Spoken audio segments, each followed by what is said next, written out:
আল্লাহ পাক একা ছিলেন, কোনো কিছু ছিল না, আল্লাহ একা ছিলেন। আবার কোনো কিছু যখন থাকবে না, আল্লাহ একা থাকবেন। কুল্লু মান আলাইহা ফান ওয়া ইয়াবকা ওয়াজহু রাব্বিকা যুল জালালি ওয়াল ইকরাম। এই বিষয়ে কোনো দ্বিমত আছে? এরপরে আল্লাহ পাক সৃষ্টি করেছেন আরশে আজিম। কি সৃষ্টি করেছেন? বিশাল আরশ, যার ছায়ায় আল্লাহ পাক কিয়ামতের মাঠে 7 শ্রেণীর মানুষকে ছায়া দিবেন। 7 শ্রেণী: 1, ন্যায়পরায়ণ বাদশা, যেটা এই বিশ্বে খুঁজে পাওয়াটা পূর্ণিমা চাঁদের মতো।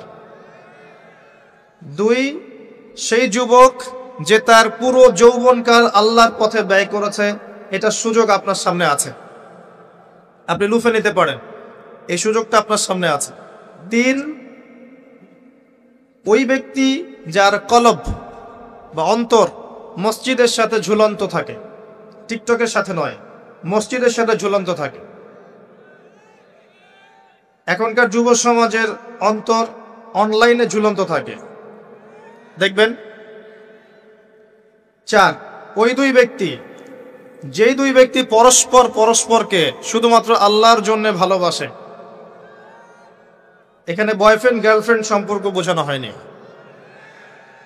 এই দুনিয়ার স্বার্থে জর্জরিত ভালোবাসার বাইরেও ডিভাইন একটা ভালোবাসা আছে, সেটা হচ্ছে আল্লাহর জন্য ভালোবাসা। আর যখন আপনি কাউকে আল্লাহর জন্য ভালোবাসবেন, তখন আপনি কষ্ট পাবেন না ইনশাআল্লাহ। যখন আপনি ভালোবাসার মানুষের কাছে কিছু প্রত্যাশা করবেন, তখন আপনি কষ্ট পাবেন পদে পদে। আল্লাহর জন্য ভালোবাসেন মানুষকে, আপনি কষ্ট পাবেন না ইনশাআল্লাহ। 2 ব্যক্তি যারা পরস্পরকে আল্লাহর জন্য ভালোবাসে, আরো সে ছায়া পাবে। 5, ওই যুবক যাকে কোনো সুন্দরী নারী আহ্বান করেছে জেনার জন্যে, কিন্তু সেই যুবক বলেছে আমি আল্লাহকে ভয় করি, যেটা এই জেনারেশনের মধ্যে খুঁজে পাওয়া দুষ্কর। বরং তারা উল্টা প্রত্যাশায় থাকে যে কখন কোনো মেয়ে আমাকে প্রপোজ করবে। তারা ইউসুফ নয় আলাইহিস সালাম। 6, ওই ব্যক্তি যার ডান হাত কি দান করছে, বাম হাত খবর রাখে না। ডান হাত কি দান করছে, বাম হাত খবর রাখে না। আমাদের মতো নয় যে অল্প কিছু দান করেই দানবীর টাইটেল লাগিয়ে মানুষের দুয়ারে দুয়ারে যাচ্ছি সাপোর্টের জন্য, এমন নয়। 7, ওই ব্যক্তি যে নীরবে নিভৃতে আল্লাহর কথা স্মরণ করে এবং আল্লাহর কথা স্মরণ করতে করতে তার চোখ দিয়ে অশ্রু প্রবাহিত হয়। এই 7 শ্রেণীর মানুষকে আল্লাহ রাব্বুল আলামিন তার ওই আরশের ছায়ায় কিয়ামতের মাঠে ছায়া দিবেন ইনশাআল্লাহ তাআলা। আমরা কি এই ছায়াটা পেতে চাই? অপশন আমাদের সামনে খোলা আছে। আমরা কিন্তু ওই যুবক হতে পারি, ওই 2 ব্যক্তি হতে পারি, ওই ব্যক্তি হতে পারি যে মসজিদের সাথে সম্পর্ক রাখে, গোপনে দান করতে পারি, রাতে নিভৃত আল্লাহর জন্য কাঁদতেও পারি না? সব সুযোগ আমাদের সামনে আছে। আল্লাহ চাইলে আপনি ন্যায়পরায়ণ বাদশাও হতে পারবেন ইনশাআল্লাহ, যদি আল্লাহ আপনার তাকদিরে লিখে রাখেন, এটাও সম্ভব। চলে আসেন আরশে আজিমের পরে আল্লাহ পাক সৃষ্টি করেছেন কলম, এবং কলম সৃষ্টি করে আল্লাহ পাক পুরো মহাবিশ্বের তাকদির লিখেছেন। পৃথিবীর শেষ দিন পর্যন্ত কি হবে না হবে, খুঁটিনাটি বিষয়, এত খুঁটিনাটি যে আল্লাহ পাকের ওই লিখার বাইরে পৃথিবীতেও কোনো আযাব গজব আসে না। যা লিখা আছে ওটাই আসবে। পৃথিবীতে যা আসছে, যে আযাব, যে বিপদ, যে বালা মুসিবত গুলো আসছে আসমানি এবং জমিনের, এগুলোও আল্লাহর কাছে লেখা আছে। বলেন সুবহানাল্লাহ। এমনকি এই পৃথিবীতে কতজন মানুষ এসেছে, চলে গেছে এবং আসবে, এই হিসেব আল্লাহর কাছে আছে। চিন্তা করতে পারেন, পৃথিবীতে কত মাখলুক আছে, হিসেব আল্লাহর কাছে আছে। এই মহাবিশ্বে কত গ্যালাক্সিজ আছে, গ্রহ নক্ষত্র আছে, আল্লাহর কাছে হিসেব আছে। পিঁপড়া কতটুকু আছে এই পৃথিবীতে, এটা আল্লাহ জানেন কতগুলো আছে। সমুদ্রের নিচে কি আছে আল্লাহ জানেন। প্রতিটা বিষয় মহাবিশ্বের লিখিত হয়ে গেছে। এখন যে আল্লাহর কাছে সব লিখিত আছে, সেই আল্লাহ কি আমার রিজিকের মালিক নন? তাহলে রিজিক নিয়ে এত টেনশন করার কি আছে ভাই? টেনশনে কিছু আছে? কার কাছে রিজিক? আল্লাহ লিখে রাখছেন না ইনশাআল্লাহ। এর বাইরে কিছু হবে না। অতএব এত দুশ্চিন্তার কিছু নাই। জীবনকে নিয়ে এত দুশ্চিন্তার কিছু নাই। জীবনটাকে কোরআন সুন্নাহর আলোকে এনজয় করেন। একটা বই আছে না, এনজয় ইওর লাইফ, বইটা পড়েছেন? কোরআন সুন্নাহকে দিয়ে জীবনকে এনজয় করা যায়। কোরআন এবং সুন্নাহর আনুগত্যের মধ্য দিয়ে আপনি জীবনকে উপভোগ করেন, টেনশন করার দরকার নেই। মনে রাখবেন, আল্লাহ যদি আপনার সাথে থাকেন এবং আল্লাহ যদি আপনাকে কবুল করেন, পৃথিবীর কোনো শক্তি নাই আপনাকে টলাবে। পৃথিবীর কোনো শক্তি নাই, পৃথিবীর সমস্ত শক্তি একত্রিত হয়ে আপনার চুল বাঁকা করতে পারবে না, যদি আল্লাহ আপনার সাথে থাকে। আর যদি আল্লাহ আপনার সাথে না থাকে, আইওয়াশ শোডাউন দিয়ে কোনো লাভ হবে না, কেউ আপনাকে বাঁচাতে পারবে। অতএব আল্লাহকে আপন করে নেন, যার যার হক তাকে তাকে দেন, নিজের হক আল্লাহর কাছে চেয়ে নেন, ইনশাল্লাহ আপনি সুখে থাকবেন। তাকদীর আল্লাহ পাক লিখে ফেলেছেন। এরপরে আল্লাহ রাব্বুল আলামিন কি লিখেছেন? এরপরে আল্লাহ রাব্বুল আলামিন মহাবিশ্ব সৃষ্টি করেছেন 6 দিনে। কয় দিনে? কোরআনে দলিল আছে, হুয়াল্লাযী খালাকাস সামাওয়াতি ওয়াল আরদা ফি সিত্তাতি আইয়াম। তিনি সেই আল্লাহ যিনি আসমান সমূহ, একটা আসমান নয়, আসমান সমূহ মানে যতগুলো আসমান আছে, আর আমরা জানি 7টা আসমান আছে। কয়টা? 7টা মহাবিশ্ব আছে। এখন পর্যন্ত সায়েন্স যত কিছু আবিষ্কার করেছে, এগুলো প্রথম মহাবিশ্বের আবিষ্কার। দ্বিতীয়টাতে ওরা যেতেই পারেনি এখন পর্যন্ত, অতদূর পর্যন্ত স্পেসশিপ যেতেই পারবে না। কথা কি বুঝতে পারছেন? এটা প্রথম আসমানের বিষয়। এরকম আরো 6টা আসমান মহাবিশ্ব আল্লাহ পাক প্রস্তুত করেছেন। তারপরে আছে সিদরাতুল মুনতাহা, তার উপর একটা মহাসাগর আছে, তারপরে কুরসি, তার উপরে আরশে আজিম, আর আরশে আজিমের উপরে আল্লাহ সুবহানাহু ওয়া তাআলা। এখানে একজন মানুষ ওই পর্যন্ত চলে গিয়েছিলেন, তিনি কে?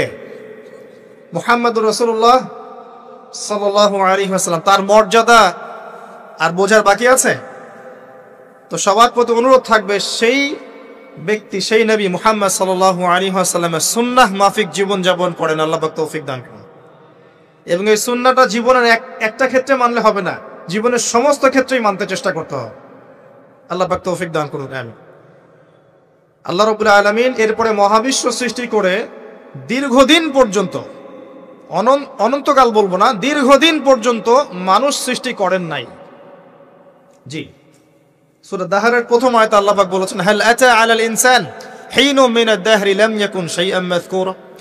মানুষের উপরে এমন একটা সময় চলে গেছে যে মানুষ কোনো আলোচ্য বিষয় ছিল না।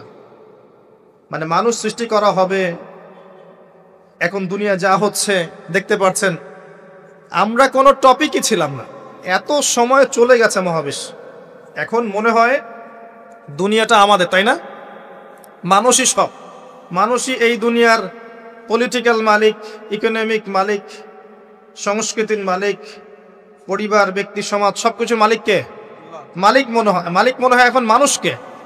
কিন্তু এমন একটা সময় ছিল যখন আল্লাহ বলছেন মানুষ সৃষ্টি হবে, এই বিষয়টা অনেক দূরের পথ ছিল, আল্লাহর জ্ঞানে ছিল, কিন্তু মহাবিশ্বে মানুষের অস্তিত্ব ছিল না। এই মহাবিশ্বেই মানুষের অস্তিত্ব ছিল না। আল্লাহ রাব্বুল আলামিন মহাবিশ্ব সৃষ্টি করেছেন কুন ফায়াকুন, হও হয়ে যাও। সূরা আম্বিয়ার 30 নম্বর আয়াতে আল্লাহ পাক বলেছেন, আওয়ালাম ইয়ারাল্লাযীনা কাফার, কাফেররা কি লক্ষ্য করে দেখে না, আন্নাস সামাওয়াতি ওয়াল আরদা কানাতা রাতকান ফাফাতাকনাহুমা, কাফেররা কি লক্ষ্য করে দেখে না যে আসমান সমূহ এবং জমিন একটা বিন্দুর মধ্যে একত্রিত ছিল, আমি আল্লাহ এটাকে বিস্ফোরিত করে দিয়েছি, পৃথক করে দিয়েছি। এটা সায়েন্সের একটা থিওরির সাথে মেলে না। কোন থিওরি? তারা বলছে বিগ ব্যাং থেকে সব সৃষ্টি হয়েছে, আর আল্লাহ পাক বলছেন বিগ ব্যাং আমি ঘটিয়েছি। তাহলে চিন্তা যেখানে শেষ, আল্লাহ পাকের কুদরত সেখান থেকে কি শুরু। তা আমরা সীমাবদ্ধতা বুঝতে পারছি সায়েন্সের। আমি নিজেও সায়েন্সের ছাত্র, বাট আমি এটা স্বীকার করি যে সায়েন্স সবকিছুর সমাধান দিতে পারবে না। কারণ আপনি কমন একটা প্রশ্ন করেন যে রূহ কাকে বলে, সায়েন্সকে বলেন যে can you give us the definition of রূহ, আমাদেরকে রূহের সংজ্ঞা দিতে পারবেন? রূহটা কঠিন নাকি তরল, না বায়বীয় না কি, আপনি কি ব্যাখ্যা করতে পারবেন? পারবেন না। সিম্পল। জিন জাতির ব্যাখ্যা দেন, ফেরেশতার ব্যাখ্যা দেন, কবরের আযাবের ব্যাখ্যা দেন, জান্নাত জাহান্নাম, হুর পরীর ব্যাখ্যা দেন। হুর পরী না, হুরুন আইন, ভুল হয়েছে, হুরুন আইন, মিজান, পুলসিরাত, এগুলোর ব্যাখ্যা দিতে পারবে? আমাদের আত্মাটারই তো ব্যাখ্যা দিতে পারছে না। ঘুম, স্বপ্নের ব্যাখ্যা দিতে পারবে? ঘুমন্ত অবস্থায় মানুষ হাসছে এবং কাঁদছে, কি জন্যে ব্যাখ্যা দিতে পারবে? স্বপ্ন দেখছে, কোত্থেকে স্বপ্ন আসছে, আর স্বপ্ন মাঝে মাঝে সত্য কেমন করে হচ্ছে, এর ব্যাখ্যা দিতে পারবে? স্বপ্ন সত্যি হয় না? শেষ জামানায় মুমিনদের স্বপ্ন বেশি বেশি সত্য হবে এমনও এসেছে হাদিসে। আখিরুজ্জামানে মুমিনদের স্বপ্ন সত্যি হবে। নবী সাল্লাল্লাহু আলাইহি ওয়াসাল্লাম নবুয়তের আগে এমন স্বপ্ন দেখতেন সকালবেলা সত্য হয়ে যেত। নবুয়তের একটা অংশ স্বপ্ন 36 ভাগের 1 ভাগ সত্য স্বপ্ন। যাই হোক, আমরা টপিকে চলে আসি। আল্লাহ রাব্বুল আলামিন বিগ ব্যাং দিয়ে মহাবিশ্ব সৃষ্টি করার পর সুদীর্ঘকাল পর্যন্ত মানুষকে সৃষ্টি করেন নাই। এরপরে অনেক সময় পর আল্লাহ পাক ফেরেশতাদেরকে ডেকে বলছেন এই আয়াতটা, যে হে ফেরেশতারা, আমি পৃথিবীতে আমার খলিফা পাঠাতে চাই, মানুষকে আমার খলিফা করে পাঠাতে চাই। খলিফা কি জিনিস? যিনি কাপড় সেলাই করেন তিনি খলিফা? খলিফা কি জিনিস? খলিফার ডেফিনেশনটা শোনে না। আল্লাহ পাক আদম আলাইহিস সালাম ছাড়াও আরো একজন নবীর ব্যাপারে খলিফা শব্দ ব্যবহার করেছেন, তার নাম কি? শুকরান, কে বলেছেন? জাযাকাল্লাহ। দাউদ আলাইহিস সালাম, তার ব্যাপারে আল্লাহ পাক বলেছেন তিনি ছিলেন খলিফা। কোন সূরা? সূরা সাদ। কোন সূরা? সূরা সাদ। আল্লাহ পাক বলেছেন ইয়া দাউদ, হে দাউদ, ইন্না জাআলনাকা খলিফাতান ফিল আরদ, নিশ্চয়ই আমি তোমাকে পৃথিবীতে আমার খলিফা করেছি। সুলাইমান আলাইহিস সালামের সময় এত উন্নত সভ্যতা ছিল যেটা আর কখনো আসবে না, এবং তাকে এত ক্ষমতা দেওয়া হয়েছিল আল্লাহর পক্ষ থেকে, যার কথা নবী সাল্লাল্লাহু আলাইহি সাল্লাম স্মরণ করে বলেছিলেন যে একটা জিন আমাকে সালাতের মধ্যে ডিস্টার্ব দিচ্ছিল, আমি ভাবলাম জিনটাকে ধরে বেঁধে রাখবো। এটা আমাদের নবীজি বলছেন, একটা জিন আমাকে নামাজে ডিস্টার্ব করছিল, আমি ভাবলাম জিনটাকে ধরে খুঁটির সাথে বেঁধে রাখি। তখন আমার সুলাইমানের কথা মনে পড়লো, আমার ভাই সুলাইমানের কথা মনে পড়লো যে সুলাইমান আলাইহিস সালামকে আল্লাহ পাক এই ক্ষমতা দিয়েছিলেন। আর সুলাইমান আলাইহিস সালাম আল্লাহর কাছে দোয়া করেছিলেন, আল্লাহ আমাকে যে ক্ষমতা দিয়েছো এরপরে আর কাউকে দিও না, এটা দোয়া করেছিলেন। আমার সুলাইমানের কথা মনে পড়লো, আমি জিনটাকে ছেড়ে দিলাম, বাদলাম না। আমাদের নবী মুহাম্মদ সাল্লাল্লাহু আলাইহি ওয়াসাল্লাম মানুষের সম্মান বুঝতেন।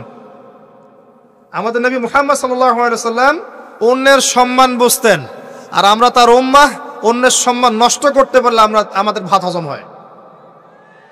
অন্যের সম্মান নষ্ট না করা পর্যন্ত ভাত হজম হবে না। আর মুহাম্মদ সাল্লাল্লাহু আলাইহি ওয়াসাল্লাম অন্যের সম্মান বুঝতেন। আসেন, সুলাইমান আলাইহিস সালাম এবং দাউদ আলাইহিস সালাম এই জেরুজালেম থেকে বিশ্ব শাসন করেছিলেন। আর জেরুজালেম চিনেন তো আপনারা? কোন দিকে? চায়নার দিকে, রাশিয়ার দিকে, নাকি আমেরিকার দিকে? আচ্ছা, ওইদিকে আমরা পরে আসবো ইনশাল্লাহ। সভ্যতার সংকটের শেষের দিকে আমরা ওইদিকে আসবো ইনশাল্লাহ। এবার আসেন, দাউদ আলাইহিস সালামকে আল্লাহ পাক বলছেন তোমাকে খলিফা করেছে পৃথিবীতে, তোমার কাজ কি? ফাহকুম বাইনান নাসি বিল হক, হে দাউদ তোমার কাজ হচ্ছে মানুষের মাঝে ন্যায় বিচার করা। মানুষের মাঝে ন্যায় বিচার করা, হকের মানদণ্ডে বিচার করা। হকটা কি? এর উত্তরও কোরআন আপনাকে দিবে। কোরআনের চেয়ে কি আমি ভালো উত্তর দিতে পারবো? কোনটা হক, কোনটা বাতিল, কোনটা ন্যায়, কোনটা অন্যায়, আমি কি বেশি বুঝি না আল্লাহ বেশি বোঝেন? কোথায় স্পষ্ট করা আছে? আমার মস্তিষ্কে না কোরআনে? কোরআনে সূরা কাহাফ খোলেন, আল্লাহ পাক বলেছেন ওয়াকুলিল হাক্কু মির রাব্বিকুম, হে নবী আপনি বলে দিন সত্য সেটাই যা তোমার রবের পক্ষ থেকে নাজিল হয়। আর কিছু বলার দরকার আছে? ফামান শাআ ফালইউমিন, যার ইচ্ছা হয় সে স্বীকার করুক, ঈমান নিয়ে আসুক। ওয়ামান শাআ ফালইয়াকফুর, যার ইচ্ছা হয় অস্বীকার করুক। ইন্না আ'তাদনা লিয-যালিমিনা নারান, অস্বীকারী জালেমদের জন্য আমি জাহান্নামের আগুন প্রস্তুত করে রেখেছি। বাস, আর কিছু বলার প্রয়োজন আছে? সূরা বাকারা আল্লাহ বলেছেন আল হাক্কু মির রাব্বিক ফালা তাকুনান্না মিনাল মুমতারিন, হক তোমার রবের পক্ষ থেকে আসে, তুমি সন্দেহবাদীদের অন্তর্ভুক্ত হও না। আসলে এটা হক কিনা, এই যুগে চলে কিনা, এই সন্দেহের অন্তর্ভুক্ত হও না। ইসলাম চির নতুন, চির প্রাচীন, চির আধুনিক, প্রত্যেকটা যুগের জন্য, শুধুমাত্র একটা যুগের জন্য নয়, এবং শুধু মুসলিমদের জন্য নয়, সবার জন্যই। কোরআন এবং সুন্নাহ শুধু আমাদের সম্পত্তি নয়, পুরো মানব জাতির সম্পত্তি। এখানে সবার হেদায়েত আছে, হোক সে হিন্দু ভাই বা খ্রিস্টান ভাই বা বুদ্ধিস্ট বা জিউস, যেই হোক না কেন, সবার হেদায়েত এখানে আছে। আসেন, আল্লাহ পাক কোরআনকে হক বলছেন। এটাও বলে রাখি, যখন তাওরাত নাজিল হয়েছিল তখন তাওরাত হক ছিল, তখন ওটাই ছিল হক। যখন জাবুর নাজিল হয়েছে জাবুরই হক ছিল। যখন ইঞ্জিল নাজিল হয়েছে ইঞ্জিলই হক ছিল। যখন থেকে কোরআন নাজিল হয়েছে এখান থেকে নিয়ে কিয়ামত পর্যন্ত হকের কি অন্য কোনো মানদণ্ড আছে? এটা মানতে কোনো আপত্তি আছে? হ্যাঁ, এখন কোনো কিছু যদি কোরআন সুন্নাহর সাথে মিলে যায় মানতে আমাদের কোনো আপত্তি নাই। কেউ একটা মতবাদ দিয়েছে, একটা দর্শন দিয়েছে, একটা সায়েন্টিফিক থট দিয়েছে, যেটা কোরআনের সাথে মিলে গেছে, হাদিসের সাথে মিলে গেছে, মানতে আমাদের কোনো আপত্তি নাই। আমরা চোখ বন্ধ করে মানবো ইনশাআল্লাহ, কোনো সমস্যা নেই। কিন্তু যে কোনো ব্যক্তি বা যে কোনো সংগঠন, যে কোনো সমাজ, যে কোনো সভ্যতা, কেউ যদি এমন কোনো কথা বলে, এমন কোনো দর্শন দেয়, এমন কোনো মতবাদ দেয় যেটা কোরআনের সাথে মিলছে না, সাংঘর্ষিক, হাদিসের সাথে মিলছে না, সাংঘর্ষিক, আপনি কি মানতে বাধ্য? এটা না মানাটাই আপনার ইমানের পরিচয়। তো আল্লাহ পাক দাউদ আলাইহিস সালামকে বলছেন, তুমি এই হকের মানদণ্ডে বিচার ফয়সালা করো। ওয়ালা তাত্তাবিউল হাওয়া, নিজের প্রবৃত্তির অনুসরণ করো না। প্রবৃত্তি মানে নিজের মন গড়া বিষয়ের অনুসরণ করো না। ইউদিল্লুকা আন সাবিলিল্লাহ, তাহলে এটা তোমাকে আল্লাহর রাস্তা থেকে সরিয়ে দিবে। নিশ্চয়ই যারা প্রবৃত্তির অনুসরণ করেছে তারা আল্লাহর পথ থেকে সরে গেছে। এই কারণে বিমা নাসু ইয়াউমাল হিসাব, তারা হিসাবের দিনটা ভুলে গেছে। আমি কি বুঝাতে পারছি ভাই? তাহলে আল্লাহ পাক খলিফার ফাংশন দিলেন। খলিফার কাজ কি তাহলে? খলিফার কাজ হচ্ছে আল্লাহর পক্ষ থেকে আসা সত্যের মানদণ্ডে মানুষের মাঝখানে ফয়সালা করা। আমার কথা ক্লিয়ার? পরিবেশ পরিস্থিতি যদি অনুকূলে না থাকে সে করবে না, তার ক্ষমতা নাই। লা ইউকাল্লিফুল্লাহু নাফসান ইল্লা ওয়াসআহা। কিন্তু আকীদা রাখতে কি কোনো সমস্যা আছে যে এটাই চূড়ান্ত সত্য? আমি তো আগেই বলেছি, এই যুগে সারেন্ডার করতে হবে। আপনি 100% ইসলাম ফলো করতে পারবেন না। তো 100% ইসলাম ফলো করা এই যুগে আমার মতে পসিবল না, ইল্লা মাশাআল্লাহ। তো আল্লাহ পাক যদি কিছু মানুষকে বাছাই করে তৌফিক দেন, সেটা আল্লাহ পাকের নিজস্ব ব্যাপার, ইখতিয়ার, স্বাধীনতা। আসেন, আল্লাহ রাব্বুল আলামিন এখানে খলিফার ফাংশন বললেন এবং আদম আলাইহিস সালামকে এই খলিফা করে পৃথিবীতে পাঠালেন। সভ্যতার শুরু হলো। সভ্যতার শুরু রোমকদের দ্বারা হয় নাই, সভ্যতার শুরু পশ্চিমাদের দ্বারা হয়নি, সভ্যতার শুরু হয়েছে নবীদের দ্বারা। সর্বপ্রথম সভ্যতার ধারক বাহক হচ্ছেন আদম আলাইহিস সালাম, যাকে আল্লাহ পাক খলিফা করে পৃথিবীতে পাঠিয়েছেন। যে বা যারা পৃথিবীতে আল্লাহর বিধান অনুযায়ী চলছে তারা আল্লাহর খলিফা। কথা বুঝতে পারছেন? আর যারা পৃথিবীতে আল্লাহর বিধান অনুযায়ী চলছে না তারা আল্লাহর খলিফা নয়, তারা শয়তানের খলিফা।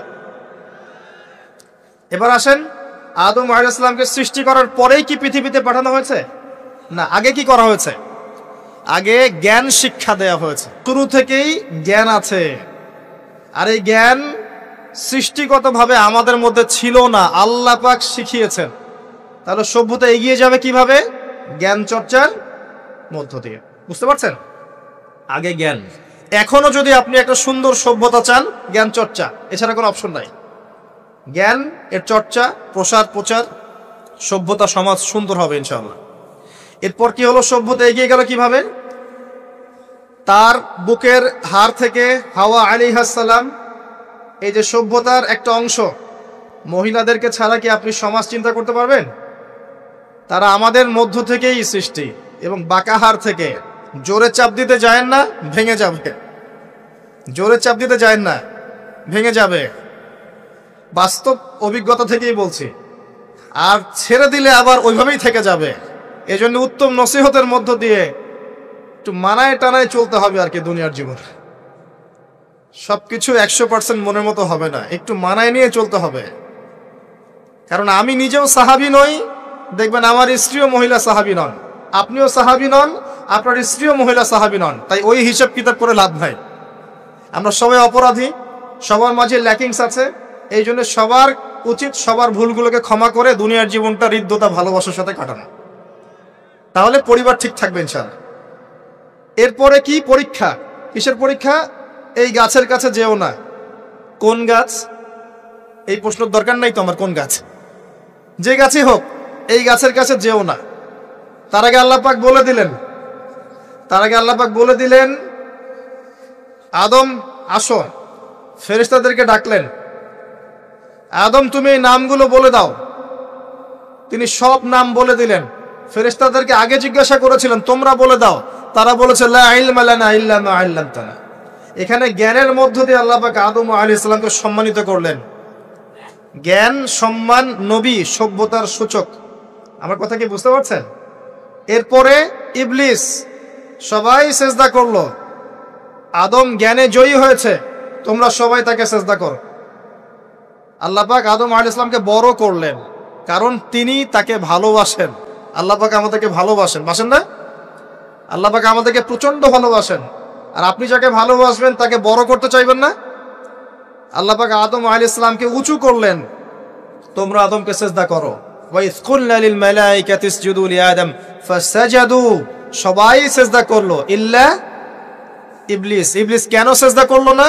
কিয়াস করলো, খলাকতানি মিন নার ওয়া খলাকতাহু মিন তিন। আমাকে সৃষ্টি করেছেন আগুন দিয়ে, তাকে সৃষ্টি করেছেন মাটি দিয়ে, আমি কেন তাকে সিজদা করতে যাব? রিমেম্বার, লিসেন টু মি, ইবলিসের জ্ঞান ছিল, ইবলিসের আমল ছিল। আই রিপিট, ইবলিসের জ্ঞান ছিল, ইবলিসের আমল ছিল। ইবলিসের মাঝে বিনয় ছিল না, অহংকার ছিল। ইবলিস ধ্বংস হয়ে গেছে। যদি আমাদের জ্ঞান, আমাদের ডিগ্রি, আমাদের সার্টিফিকেট আমাদেরকে অহংকারী বানায়, আমরা ইবলিসের কাতারভুক্ত হয়ে যাব, নাউযুবিল্লাহ। ঠিক আছে? এবার ইবলিসকে বের করে দেয়া হলো, চিরস্থায়ী জাহান্নামী, অভিশপ্ত করা হলো। আদম এবং হাওয়া আলাইহিস সালাম জান্নাতে রাখা হলো। গাছের কাছে যেও না, তারা চলে গেলেন। কিভাবে চলে গেলেন? এখানে আসেন। ইবলিস এসে ওয়াসওয়াসা দিয়েছে। কি ওয়াসওয়াসা সেটা শোনেন। এটা একটা ভালো প্রশ্ন। কোন ওয়াসওয়াসায় পড়ে তারা এই কাজটা করে ফেললেন? এটা সূরা তহার মধ্যে আছে। কোন সূরা? তহা। এখানে আল্লাহ পাক বলেছেন, ইবলিস এসে বলেছিল যে তোমরা যদি ওই গাছের কাছে যাও এবং এর ফল খাও, তাহলে তোমরা চিরস্থায়িত্ব লাভ করবে। চিরস্থায়িত্ব, অমর হয়ে যাবে, অমর। কথা বুঝতে পারছেন? অমরত্ব। অমরত্বের টোপ দিয়ে ইবলিস এভাবে ওয়াসওয়াসা দিয়েছে আমাদের পিতাকে, আমাদের মাকে। এর ফলশ্রুতিতে আল্লাহ রাব্বুল আলামিন আমাদেরকে নামিয়ে দিয়েছেন পৃথিবীতে। আল্লাহ পাক নামিয়ে দেওয়ার সময় আদম এবং হাওয়া আলাইহিস সালাম তাদেরকে ক্ষমা করে দিয়েছেন, কিন্তু একটা সময় দিয়েছেন, এখন আর জান্নাতে থাকা হবে না, পৃথিবীতে চলে যাও, এখানেও চিরস্থায়ী জীবন পাবে না, নির্দিষ্ট সময় থাকবে। এর মধ্যে আমি তোমাদের রিজিক দিব, তোমাদেরকে আমি খাবার দিব, বাসস্থান দিব, সবকিছু দিব, স্ত্রী সন্তান যা যা লাগে মৌলিক চাহিদা সব দিব। তখন যদি তোমরা আমার হেদায়েতকে মেনে চলো, আবার জান্নাতে ফিরে আসবে। যদি না মানো, ইবলিসের সাথে জাহান্নাম। কথা ক্লিয়ার? সহজ সরল জীবন দর্শন, দ্য ফিলোসফি অফ লাইফ। এত দর্শন শেখার দরকার নাই। আমরা দর্শনের বই পড়তে পড়তে মাথা খারাপ হয়ে গেছে। পশ্চিমা দর্শন, জৈন দর্শন, চারবাক দর্শন, ইউরোপিয়ান দর্শন, আধুনিক দর্শন পড়তে পড়তে অবস্থা খারাপ। মার্কসীয় দর্শন। সুবহানাল্লাহ, একটা সহজ সরল জীবন দর্শন আল্লাহ দিয়েছেন। সূরা বাকারার আয়াত নাম্বার 38 এবং 39, দুইটা আয়াত। কি দর্শন? আল্লাহ বলছেন, কুল নাহবিতু মিনহা জামিআ। আমি আল্লাহ বললাম তোমরা সবাই নেমে যাও। কারা কারা সবাই? আদম, হাওয়া, ইবলিস। তোমরা নেমে যাও পৃথিবীতে। ফাইম্মা ইয়াতিয়ান্নাকুম মিন্নি হুদান, তোমাদের কাছে আমার পক্ষ থেকে হেদায়েত আসবে। কি আসবে? এই যে তাওরাত, জাবুর, ইনজিল, কোরআন, আল্লাহর বাণী, ওহী, এগুলো আসবে। রাসূল আসবেন। ফামান তাবিআ হুদায়া ফালা খাউফুন আলাইহিম ওয়ালা হুম ইয়াহজানুন। যে বা যারাই আমার এই হেদায়েতকে মেনে চলবে, তাদের বিন্দু মাত্র ভয় নাই, কোনো টেনশন নাই, কোনো ভাবনা নাই। ইনশাআল্লাহ আবার জান্নাতে ফিরে আসবে ইনশাআল্লাহ। সুসংবাদ। ঠিক আছে? তারপরের আয়াত আল্লাহ পাক বলছেন, ওয়াল্লাযীনা কাফারু ওয়া কাযযাবু বিআয়াতিনা। কিন্তু যারা আমার আয়াতকে মিথ্যা প্রতিপন্ন করবে এবং অস্বীকার করবে, কুফরি করবে, ফাউলাইকা আসহাবুন নার, এরা হবে জাহান্নামের অধিবাসী। কার সাথে? ইবলিসের সাথে।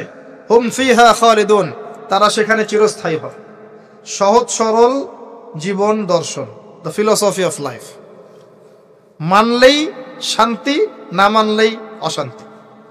এরপর একটা চ্যালেঞ্জ, ইবলিস চ্যালেঞ্জও করছে, আল্লাহ তুমি আমাকে বের করে দিয়েছ, ঠিক আছে, আমি আদম সন্তানের ডান দিক থেকে আসব, বাম দিক থেকে আসব, সামন থেকে আসব, পিছন থেকে আসব, তাকে আমি জাহান্নামের পথে নিয়েই ছাড়ব। এটা মনে রাখেন মাথার মতো, ইবলিসের চ্যালেঞ্জ।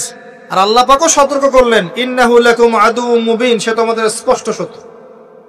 এবার পৃথিবীতেও নামিয়ে দিলেন, হেদায়েতও পাঠাচ্ছেন, নবী রাসূল পাঠিয়েছেন। সভ্যতা আস্তে আস্তে এগিয়ে চললো। সভ্যতায় দুইটা শক্তি দেখতে পাচ্ছেন, একটা আল্লাহর পক্ষ থেকে আসা শক্তি, একটা শয়তানি শক্তি। এই দুটো নিয়ে সভ্যতা এগিয়ে চলছে। আবারও বলছি, সভ্যতা শুরু হয়েছে নবী দ্বারা, রোমকদের দ্বারা নয়। সভ্যতা শুরু হয়েছে নবী দ্বারা। মানুষ আগে গাছের ছাল পাতা পরে থাকতো না। সূরা আরাফে আল্লাহ পাক বলেছেন, আমি মানুষের জন্য, আদম হাওয়া আলাইহিস সালাম তাদের জন্য লেবাস পাঠিয়েছি, পোশাক পাঠিয়েছি।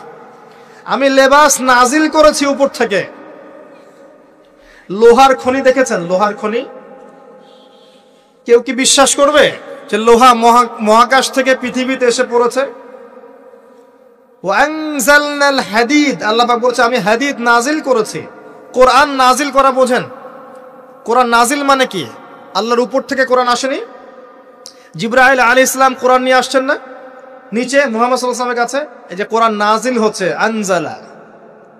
আল্লাহ পাক এই কথা বলছেন যে লোহা আমি নাজিল করেছি। লোহার একটা অণু আপনি তৈরি করতে পারবেন পৃথিবীতে ল্যাবে বসে? সুবহানাল্লাহ। আল্লাহ পাক নাজিল করেছেন। ঠিক একইভাবে আল্লাহ পাক পোশাক নাজিল করেছিলেন আদম এবং হাওয়া আলাইহিস সালাম তাদের জন্য। তারা গাছের ছাল পাতা পরে ঘোরাফেরা করতেন না। বোগাস কথাবার্তা শেখায় মানুষ। এবং কৃষিকাজ, আপনার প্রযুক্তি, আপনার পরিবার গঠন, সন্তান প্রতিপালন, একজন মানুষের জীবন যাপনের জন্য যত কিছু প্রয়োজন, সব জ্ঞান আল্লাহ পাক আদম আলাইহিস সালামকে শিক্ষা দিয়েছিলেন। দুনিয়াতে আসার পরে যখন যেটা প্রয়োজন হয়েছে, ওহী নাজিল হয়েছে, জিবরাইল আলাইহিস সালাম তাকে শিখিয়ে দিয়েছেন। মানুষ গুহার মধ্যে ছবি এঁকে থাকতো।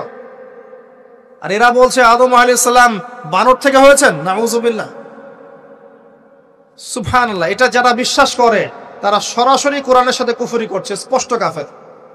আদম আলাইহিস সালাম আল্লাহ পাক তাকে হাত দিয়ে সৃষ্টি করেছেন, নিজের হাতে সৃষ্টি করেছেন। তিনি বানর থেকে মানুষ হননি। হ্যাঁ, যারা এই মতবাদটা দিয়েছে ওরা বানর থেকে মানুষ হতে পারে, আমরা হই না। বরং সূরা বাকারা আপনি উল্টা চিত্র দেখতে পারবেন। সূরা বাকারা দেখবেন, পড়তে পড়তে দেখবেন একটা জায়গায় আছে যে শনিবারের সীমা লঙ্ঘন করার জন্য কিছু মানুষকে, বনু ইসরাইলের কিছু মানুষকে আল্লাহ পাক মানুষ থেকে বানর বানিয়ে দিয়েছে। আছে না দলিল? তাহলে এটার প্রমাণ পাওয়া যাচ্ছে। সুবহানাল্লাহ। আসেন, সভ্যতা এগিয়ে চলল। সভ্যতা দুটো শক্তি, আল্লাহর বিধান, আল্লাহ নাজিলকৃত পবিত্র তাওহীদ, এবং অপর সাইডে আছে শয়তানের শিরক। কথা কি বুঝতে পারছেন? দিন দিন এগিয়ে চলতে লাগলো। প্রথম কি ক্রাইমটা হলো পৃথিবীতে? সভ্যতার প্রথম ক্রাইম হয়েছে হাবিল কাবিল।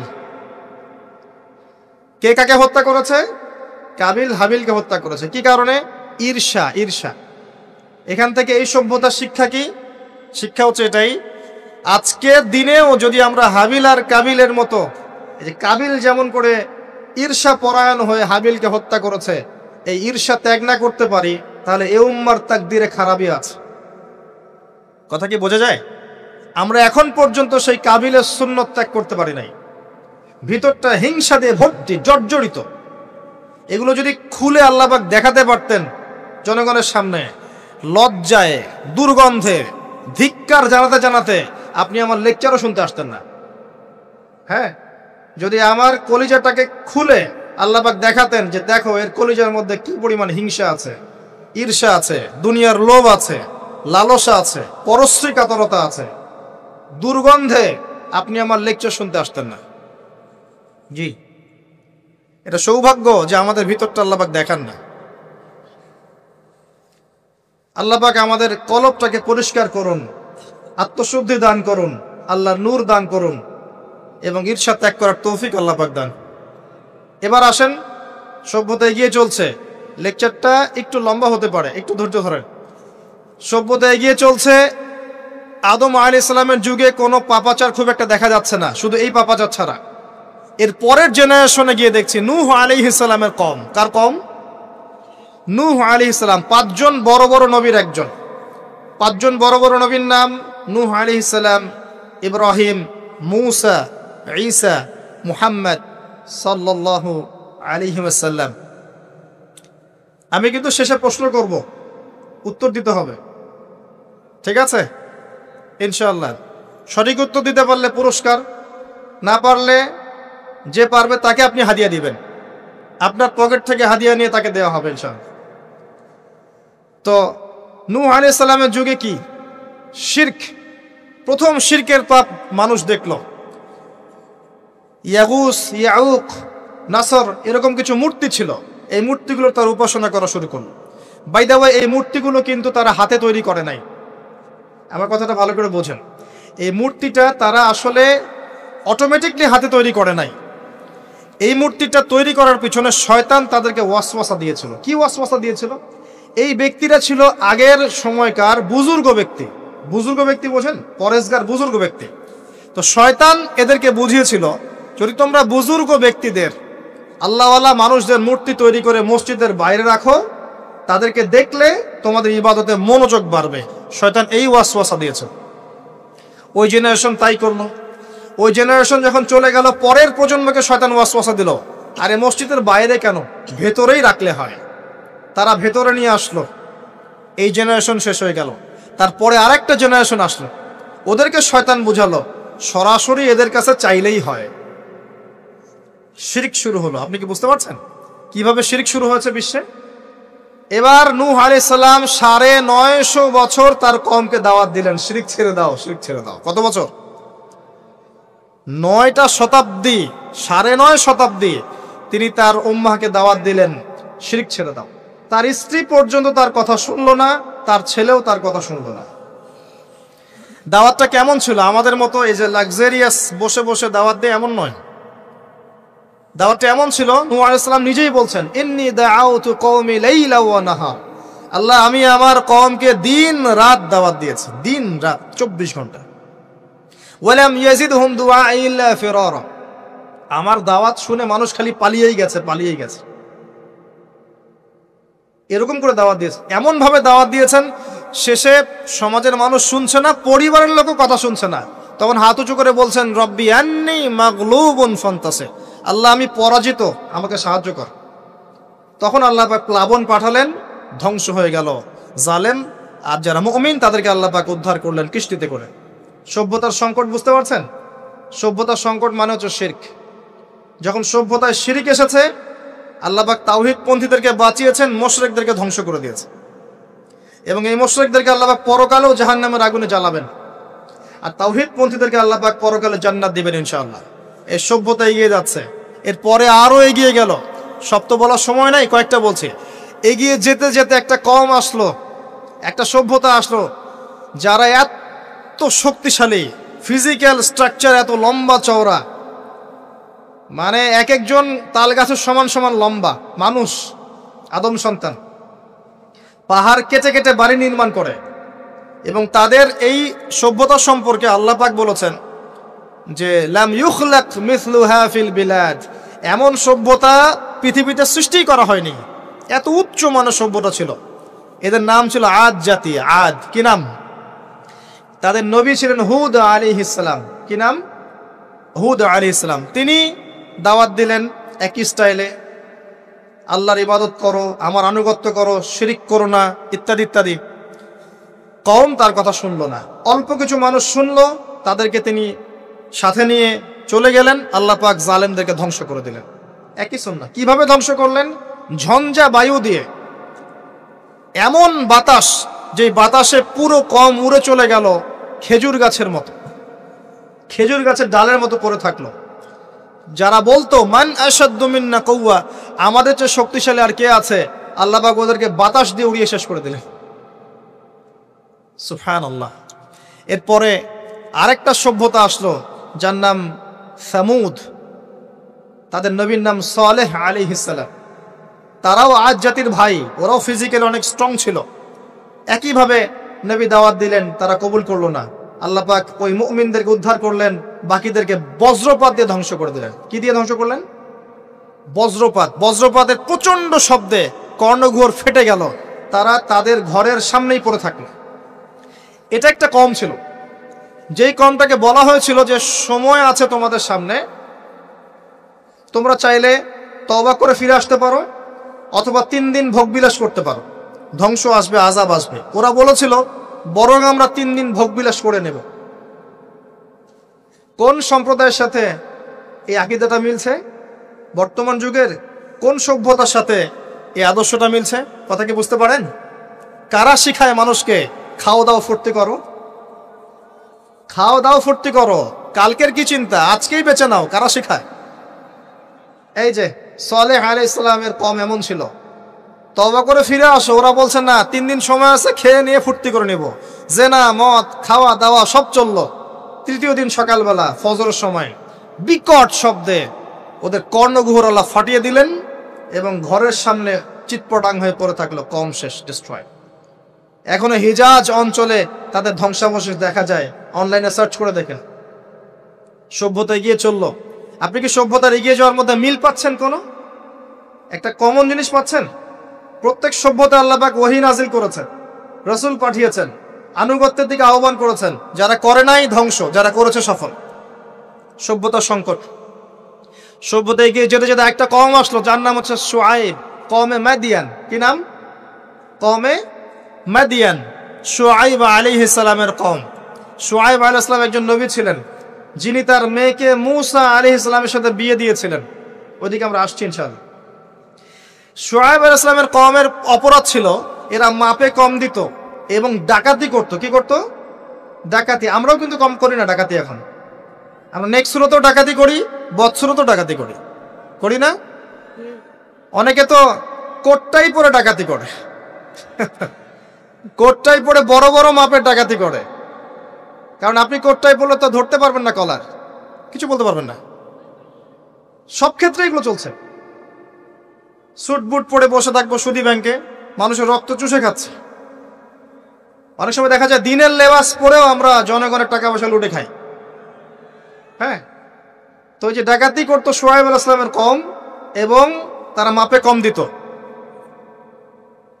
রমজান মাসে একটা অনুরোধ করবো, আল্লাহর ওয়াস্তে কৃত্রিম সংকট তৈরি করে মানুষকে কষ্ট দিয়েন না, বরং এই মাসে আপনি দাম আরো কমিয়ে দেন, আল্লাহ আপনার রিজিকে বারাকা দিবেন। ইনশাআল্লাহ মানুষকে খাওয়ান, বেশি বেশি ইফতার করান, বেশি বেশি ইফতার করান, সমাজ কল্যাণমূলক কাজ করেন, আল্লাহ রহম করবে ইনশাআল্লাহ।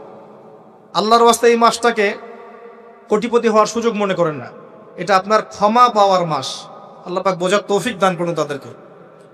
তারপরেও কিছু মানুষ থাকবে, লাহুম কুলুবুন লা ইয়াফকাহুনা বিহা, যাদের কলব আছে উপলব্ধি করে না, ওয়া লাহুম আযানুন লা ইয়াসমাউনা বিহা ওয়া লাহুম আ'য়ুনুন লা ইবসিরুনা বিহা, কান আছে শোনে না, চোখ আছে দেখবে না। উলাইকা কাল আনআম, এরাই জন্তু জানোয়ারের মতো। বালহুম আদাল, বরং তার চেয়ে ওরা নিকৃষ্ট। বালহুম আদাল, বরং তার চাইতেও নিকৃষ্ট। ওয়া উলাইকা হুমুল গাফিলুন, এরা গাফিল সম্প্রদায়। আসেন, মাপে কম দেওয়া, ডাকাতি করার কারণে আল্লাহ পাক কি করলেন? আল্লাহ পাক এই মাদিয়ান জাতি ইতিহাসে প্রথমবার, সভ্যতায় প্রথমবার এই মাদিয়ান জাতিকে আল্লাহ পাক ভূমিকম্প দিয়ে ধ্বংস করেছে। ভূমিকম্প দিয়ে আল্লাহ পাক ধ্বংস করেছেন ওয়ার্ল্ড হিস্ট্রিতে প্রথম এই মাদিয়ান কওমকে। আর এই ভূমিকম্প আখিরুজ্জামানেও আসবে, বড় বড় 3টা, একটা পূর্ব দিকে, একটা পশ্চিমে, আর একটা বিশ্বের মাঝখানে। অপেক্ষা করতে থাকেন এবং প্রস্তুতি গ্রহণ করতে থাকেন, সামনে আসবে ইনশাআল্লাহ আযজা ওয়া জাল। কারো ঠেকানোর ক্ষমতা নাই, বিকজ এটা হাদিসে লেখা আছে, কিছু করার নাই। একটা কাজই করার আছে, পরকালের ফিকির করা আর মৃত্যুর প্রস্তুতি গ্রহণ করা। আসেন, এরপর কি হলো? সভ্যতা এগিয়ে চললো, নবী মূসা আলাইহিস সালামের কওম আসলো। বনু ইসরাইলের ঘটনা আপনারা জানেন। এর আগে একটা স্কিপ করে গেছে, ওইদিকে আসছি। এর আগে ইব্রাহিম আলাইহিস সালাম ছিলেন, মনে আছে? ওই যে নমরুদ, ইব্রাহিম আলাইহিস সালাম বাবা তার আহ্বানে সাড়া দিচ্ছে না, বাড়ির থেকে চলে গেলেন। স্ত্রী সারা কিনে চলে গেলেন প্যালেস্টাইন, সেখানে থাকা শুরু করলেন। পরে হাজারা আলাইহিস সালামকে বিয়ে করলেন, সেখান থেকে আবার মক্কা, সেখানে সন্তানকে জবাই করার ফিতনা, পরীক্ষা, সফল হলেন, প্রত্যেকটা ক্ষেত্রে সফল হলেন। আল্লাহ রাব্বুল আলামিন তাকে বলেছেন যে ইব্রাহিম একাই একটা উম্মাহ। আল্লাহ পাক তাকে অগ্নি পরীক্ষা নিলেন, অগ্নি পরীক্ষাতেও তিনি পাশ করলেন। নমরুদকে আল্লাহ পাক ধ্বংস করলেন, ইব্রাহিমকে বিজয়ী করলেন। বলেন সুবহানাল্লাহ। সভ্যতার একই চিত্র। এবার মুসা আলাইহিস সালামের সময় আপনি গিয়ে দেখবেন ফেরাউনকে আল্লাহ পাক দলবল সহ ডুবিয়ে মারলেন। মুসা আলাইহিস সালাম বনী ইসরাইলকে আল্লাহ পাক উদ্ধার করলেন। একই চিত্র। সভ্যতার সংকট বুঝতে পারছেন?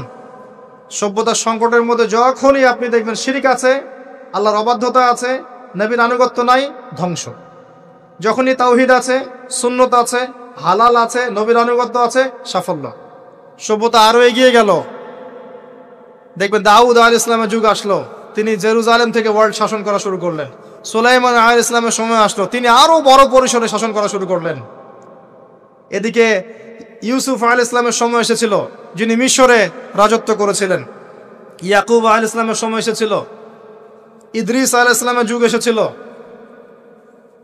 জুলকারনাইন তার সময় এসেছিল, যিনি মাশরিক মাগরিব বিজয় করেছিলেন। অনেক যুগ চলে গেল, এমনকি ঈসা ইবনে মারইয়ামের সময় আসলো, তিনিও একই সুন্নাহ পালন করতে লাগলেন। এরপরেও মুহাম্মদ সাল্লাল্লাহু আলাইহি ওয়াসাল্লামের সময় আসলো। এখান থেকে আপনি একটু বচন কবুল করতে লাগলো এবং ইসলামের প্রচার প্রসার বাড়তে লাগলো। যত প্রচার বাড়তে লাগলো, কাফের মুশরিকদের নির্যাতন তত বেশি বাড়তে লাগলো। এত নির্যাতন বাড়তে লাগলো, এক পর্যায়ে মক্কা থেকে আবিসিনিয়ায় হিজরত করতে হলো, হাবাসা, ইথিওপিয়ায়। সেখানে বাদশা নাজাশী ছিলেন, তিনি মুসলিমদেরকে আশ্রয় দিলেন, সেখানে মুসলিমরা থাকতে লাগলো। এমনকি নবী সাল্লাল্লাহু আলাইহি ওয়াসাল্লাম তায়েফে গেলেন সাহায্য পাওয়ার আশায়। তায়েফবাসী খারাপ ব্যবহার করলো, তাকে রক্তাক্ত করলো, তিনি আবার মক্কায় ফিরে আসলেন। তিনটা বছর গাছের ছাল পাতা খেয়ে সাহাবায়ে কেরামকে শিয়ারে আবু তালেবে রাত দিন কাটাতে হলো। 3 বছরের বয়কট জীবন। এরপরে একই বছর অল্প কয়েকদিনের ব্যবধানে চাচা আবু তালেব এবং স্ত্রী খাদিজা রাদিয়াল্লাহু আনহা ইন্তেকাল করলেন। নবী সাল্লাল্লাহু আলাইহি ওয়াসাল্লাম বিষণ্ণ হয়ে পড়লেন। আল্লাহ পাক তাকে মেরাজ ঘটালেন, তার সমস্ত বিষণ্ণতা দূর হয়ে গেল।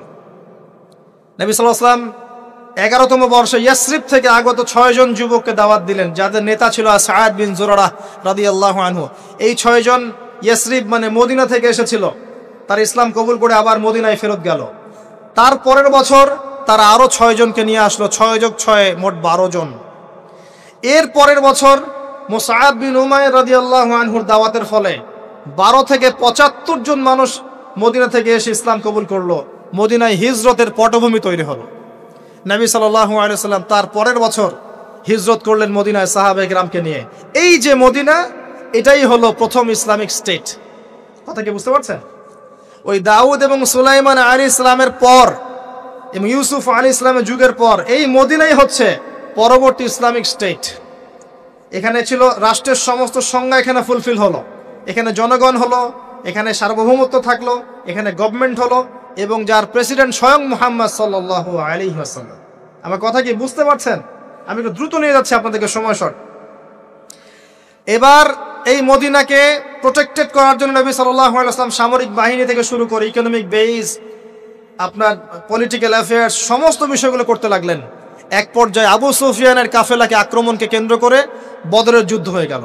আর এই যুদ্ধে মুসলিমদেরকে আল্লাহ পাক বিজয় দান করলেন। তার পরের বছর উহুদের যুদ্ধ হলো। আমাদের একটা ভুলের কারণে আমরা এই যুদ্ধের সাময়িক বিপর্যয়ের শিকার হলাম। পরাজিত হয়নি, সাময়িক বিপর্যয়ের শিকার হয়েছে। স্বয়ং নবী সাল্লাল্লাহু আলাইহি ওয়াসাল্লামকেও মার খেতে হয়েছে। জি, এবং 70 জন সাহাবী এখানে ইন্তেকাল করেছেন, শাহাদাত বরণ করেছেন, যার মধ্যে হামজা রাদিয়াল্লাহু আনহুও ছিলেন। এর পরের বছর 10,000 সৈন্য নিয়ে মুশরিকরা আক্রমণ করলো মদিনা। এখানে 1.5-2 মাস মদিনাকে অবরোধ করে রাখলো। এটা হলো খন্দকের যুদ্ধ, আহজাবের যুদ্ধ। সূরা আহজাব পড়ে দেখেন। এরপর তারা ফিরে চলে গেল। এবার নবী সাল্লাল্লাহু আলাইহি ওয়াসাল্লাম বললেন, আজকের পর থেকে তারা আর আমাদেরকে আক্রমণ করতে পারবে না, আমরাই করবো ইনশাআল্লাহ। এরপর নবী সাল্লাল্লাহু আলাইহি ওয়াসাল্লাম দাওয়াত বাড়াতে লাগলেন, ইকোনমিক বেস বাড়াতে লাগলেন, সামরিক বিষয়গুলো শক্তিশালী করতে লাগলেন এবং গোত্রে গোত্রে ইসলামের দাওয়াত পৌঁছে দিতে লাগলেন। এক পর্যায়ে স্বপ্ন দেখলেন তিনি মক্কা তাওয়াফ করছেন। সাহাবীরা বুঝে ফেললেন যে আমরা মক্কায় ঢুকবো। তারা ইহরাম বেঁধে মক্কায় ঢুকতে লাগলেন। প্রতিবন্ধকতা দেওয়া হলো হুদাইবিয়া নামক জায়গায়। হুদাইবিয়া নামক জায়গায় খালিদ বিন ওয়ালিদ, যিনি তখন ইসলাম কবুল করেননি রাদিয়াল্লাহু আনহু, তিনি মুসলিমদেরকে ঠেকিয়ে দিলেন। যাওয়া হবে না। এর ফলশ্রুতিতে এখানে চুক্তি হলো, যেটাকে আমরা হুদাইবিয়ার সন্ধি বলে থাকি। চুক্তির প্রতিটা দফাই বাইরের চোখ দিয়ে মনে হয় যে আমাদের প্রতিকূলে যাচ্ছে, কিন্তু আদতে এগুলো আমাদের অনুকূলে ছিল। কি দফা? 10 বছর আমরা যুদ্ধ করব না, ওকে ডান। তোমাদের কেউ আমাদের দলে আসলে ফিরাই দেওয়া লাগবে, আমাদের কেউ তোমাদের দলে গেলে ফিরাই দিব না, ওকে ডান। এই বছর ওমরা করতে পারবে না, ফেরত যেতে হবে, ঠিক আছে ডান। পরের বছর আসতে হবে, তাও 3 দিনের জন্য বিনা অস্ত্রে, ওকে ডান। সবকিছুই ডান, যাও। এই চুক্তি হয়ে গেল। আল্লাহ পাক আয়াত নাজিল করলেন, ইন্না ফাতাহনা লাকা ফাতহাম মুবিনা। এই চুক্তির মধ্যেই তোমাকে আমি বিজয় দিয়েছি হে নবী সাল্লাল্লাহু আলাইহি ওয়াসাল্লাম। বলেন সুবহানাল্লাহ। কি বিজয়? বোঝেন এই জায়গাটা। কুরাইশরা ছিল সবচেয়ে বড় শত্রু, আর আমাদের আরেকটা শত্রু ছিল ইহুদিরা, যাদের মধ্যে 3টা গোত্র ছিল, বনু কুরাইজা, বনু কাইনুকা, বনু নাজির। বনু নাজির, বনু কুরাইজা, বনু কাইনুকা, এদেরকে বের করে দেওয়া হয়েছে। এরা খায়বারে গিয়ে আশ্রয় নিয়েছে। এর মধ্যে শুধু বনু কুরাইজাকে হত্যা করা হয়েছিল, কারণ তারা গাদ্দারি করেছিল আহজাবের যুদ্ধে। এটা দ্বিতীয় বড় শত্রু, আর এই কুরাইশরা সবচেয়ে প্রধান বড় শত্রু। কি করলেন নবী সাল্লাল্লাহু আলাইহি ওয়াসাল্লাম? তিনি 10 বছরের জন্য তাদের হাতকে চেপে ধরলেন। এই 10 বছর তারা আমাদের সাথে আর যুদ্ধ করবে না, মানে এরা স্টপ। এখন আমি বাইরের শত্রু থেকে ডিল করতে পারবো। কথা কি বুঝতে পারছেন? এই চুক্তির ঠিক পরের বছর নবী সাল্লাল্লাহু আলাইহি ওয়াসাল্লাম খায়বার আক্রমণ করলেন, কারণ এরা আর খায়বারকে সাহায্য করতে পারবে না। What a leader, what a personality, মানে কি ব্যক্তিত্ব, কি নেতা, কি বিচক্ষণতা, চিন্তা করেন। 10 বছর বন্ধ করে দিলাম, তোমার সাথে আমার কোনো লড়াই নাই, এবং তুমি আমাদের কোনো শত্রুকে হেল্প করতে পারবে না, ওকে ডান, ডিল হয়ে গেল। এবার যেহেতু বড় শত্রুর হাত চেপে ধরা হয়েছে, এখন ছোট ছোট শত্রুগুলোকে তিনি সাইজ করা শুরু করলেন, একটা একটা করে ধরে সবগুলোকে সাইজ। পরে বড়টারও কলার চেপে ধরলেন। কি ডিপ্লোমেসি! আমরা খালি এখন মিষ্টি খাওয়া সুন্নত জানি, আমরা এখন জিওপলিটিক্যাল ডিপ্লোম্যাটিক সুন্নাত জানি না। জি, চিন্তা করে দেখ, এই জায়গাটা খুব ভালো করে বুঝবেন। খায়বার বিজয়ের পর থেকে নিয়ে মুসলিমদের আর্থসামাজিক অবস্থা আরো বাড়তে লাগলো, প্রচুর সম্পদ গনিমত বাড়তে লাগলো, এবং পররাষ্ট্রনীতি অ্যাপ্লাই করা হলো। রোমক সম্রাটকে দাওয়াত দেওয়া হচ্ছে, মিশরের বাদশাকে দাওয়াত দেওয়া হচ্ছে, পারস্যের দাওয়াত দেওয়া হচ্ছে। আস্তে আস্তে সারা বিশ্বে ইসলামের দাওয়াত ছড়িয়ে পড়ল। এক পর্যায়ে মাত্র এই চুক্তির 3-4-5 বছর পরেই, এই চুক্তির 10 বছর যায় নাই, 3 বা 4 বছর পরেই, 3-4 4.5 এরকম বছর পরেই বিনা যুদ্ধে বিশাল সেনাবাহিনীকে নিয়ে নবী সাল্লাল্লাহু আলাইহি ওয়াসাল্লাম এই মক্কা আক্রমণ করলেন। মক্কা বিজয়। কোন মক্কা? যেই মক্কায় আগে শিরিক ছিল, এখন শিরিক নাই। যেই মক্কায় সুদ ছিল, এখন সুদ নাই। যেই মক্কায় নারীকে জীবন্ত কবর দেওয়া হয়েছে, নারীর কোনো অবমাননা নাই। যেই মক্কার মধ্যে মাদকের সয়লাভ ছিল, কোনো সয়লাভ নাই। যে মক্কায় গোত্রীয় হানাহানি কাটাকাটি ছিল, এখন কিচ্ছু নাই, সবাই ভাই ভাই। এই মক্কা, জাহেলিয়াতের মক্কাকে আল্লাহ রাসূল সাল্লাল্লাহু আলাইহি ওয়াসাল্লাম 23 বছরের ব্যবধানে একেবারে টোটাল ইসলামিক পরিবেশে পরিণত করলেন। সেই আল্লাহ কি মরে গেছেন? সেই নবীর আদর্শ কি মরে গেছে? আল্লাহ নাজিল করা সেই কিতাব কি উঠে গেছে পৃথিবী থেকে? তাহলে ওই জাহেলি সমাজকে যদি পরিবর্তন করা যায়, আমাদের জাহেলিয়াতকে পরিবর্তন করা সম্ভব না? এই বিশ্বের জাহেলিয়াত পরিবর্তন করা সম্ভব নয়। আমরা করতে পারি না পারি, আল্লাহ পাক এমন প্রজন্ম আনবেন, দেখে নিন তারা করে দেখাবে ইনশাআল্লাহ। যখন আল মাহদি আসবেন, ঈসা ইবনে মারইয়াম আসবেন, তখন জাহিলিয়াতের রেশ মাত্র থাকবে না ইনশাআল্লাহ, ইনশাআল্লাহু আযজা ওয়া জাল। এর আগ পর্যন্ত কঠিন সময় আছে। ওই কঠিন সময় যাওয়ার আগে আরেকটু পথ পাড়ি দাও আপনাদেরকে। মুহাম্মদ সাল্লাল্লাহু আলাইহি ওয়াসাল্লাম এই যে মক্কা ইসলামিক পুরো একটা এনভায়রনমেন্ট প্রতিষ্ঠা করলেন, এরপর কি এটা থেমে গিয়েছিল? এরপর আবু বকর সিদ্দিক রাদিয়াল্লাহু আনহু এসেছেন, তিনিও সেই খেলাফার দায়িত্ব পালন করেছেন। কোন খেলাফা? ফাহকুম বাইনান নাসি বিল হক, সূরা সাদ। তারপরে এসেছেন ওমর ইবনে খাত্তাব, আরো 10 বছর, তখন মুসলিমরা অর্ধ বিশ্ব শাসন করেছে। এরপরে এসেছেন উসমান রাদিয়াল্লাহু আনহু, মুসলিমরা আরো বড় বিশ্ব শাসন করেছে। তারপরে এসেছে আলী রাদিয়াল্লাহু আনহুর যুগ, তখন মুসলিমরা অভ্যন্তরীণ কিছু ক্রন্দলে লিপ্ত হয়ে গিয়েছিল। এখানে মুসলিমদের শক্তিটা কিছুটা কমে যায়। আলী রাদিয়াল্লাহু আনহুকে হত্যা করা হয়েছিল, তাকে চোরাগুপ্ত হামলা চালিয়ে হত্যা করা হয়েছে, ঠিক যেমন ওমর রাদিয়াল্লাহু আনহুকে হত্যা করা হয়েছিল। এরপর কি হয়েছে?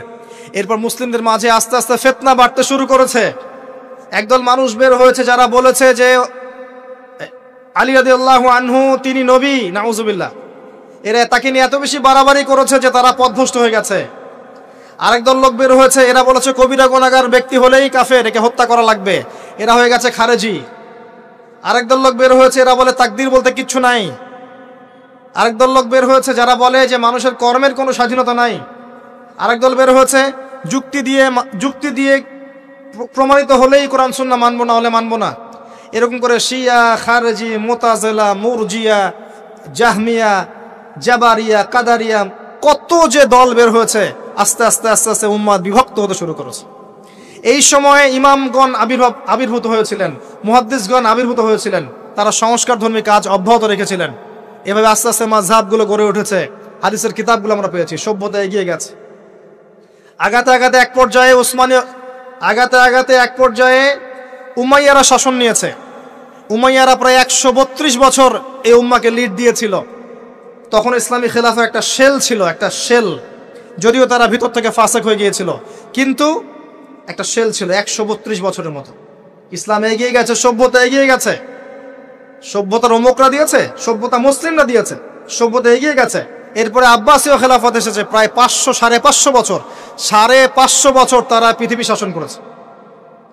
আব্বাসীয়দের সময় মুসলিমদের ভিত যখন দুর্বল হয়ে যায়, তখন মঙ্গোলিয়ানরা আব্বাসীয়দেরকে আক্রমণ করেছিল এবং 40 দিনের ব্যবধানে 20 লাখ মুসলিমকে হত্যা করেছে। যখনই আল্লাহ পাকের ওই সুন্নাহ, যখনই মুসলিমরাও, অমুসলিমরা তো আছেই, মুসলিমরাও যদি আল্লাহর বিধান থেকে সরে গিয়েছে, আল্লাহ পাক ওদেরকেও সরিয়ে দিয়েছেন, নতুন সম্প্রদায় নিয়ে এসেছেন। এটাই সভ্যতার সংকট। আবার কথাটা ভালো করে বোঝেন, অমুসলিমদের কথা বাদ দেন। মুসলিমরা যখন দায়িত্ব পেয়েছে মুহাম্মদ সাল্লাল্লাহু আলাইহি ওয়াসাল্লামের সময় থেকে নিয়ে, তখন মুসলিমরাও যদি আল্লাহ এবং তার রাসূলের অবাধ্যতা করেছে, আল্লাহ পাক মুসলিমদেরকেও সরিয়ে দিয়েছেন, অন্য নতুন প্রজন্মকে নিয়ে এসেছেন। এটা আল্লাহর সুন্নত, মনে রাখবেন।